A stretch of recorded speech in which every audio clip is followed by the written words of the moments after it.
আপনি যখন বাহির থেকে বাড়িতে যাবেন, বউ যে কামের মধ্যেই থাক সব কাম বাদ দেওয়া লাগবে, খালি একটা কাম যদি ফরজ নামাজ পড়ে, যদি ফরজ নামাজের নিয়ত করে, তখন স্বামী বাড়িতে যাওয়ার সঙ্গে সঙ্গে বউ নামাজ ছাড়তে পারবে না। কিন্তু নফল নামাজ যদি নিয়ত করে, নফল নামাজ বাদ দিয়ে থুয়ে স্বামীর সামনে দাঁড়াতে হবে। রাসূল বলেছেন আল্লাহর পরে কাউকে যদি সেজদা দেওয়ার হুকুম থাকতো, প্রত্যেকটা বিবিকে বলতাম তোমার স্বামীর পায়ে সেজদা করো। এই হাদিস দ্বারা বোঝা যায় আল্লাহর পরেই মেয়ে মানুষের কাছে সবচাইতে যিনি দামি, ওই ব্যক্তি হলো তার মহান স্বামী। ধরে কান ঠিক কথা কান না কেন?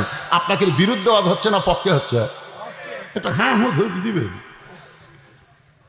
মেয়ে মানুষের কাছে শাসন দেখেছেন, শোষণ দেখেননি।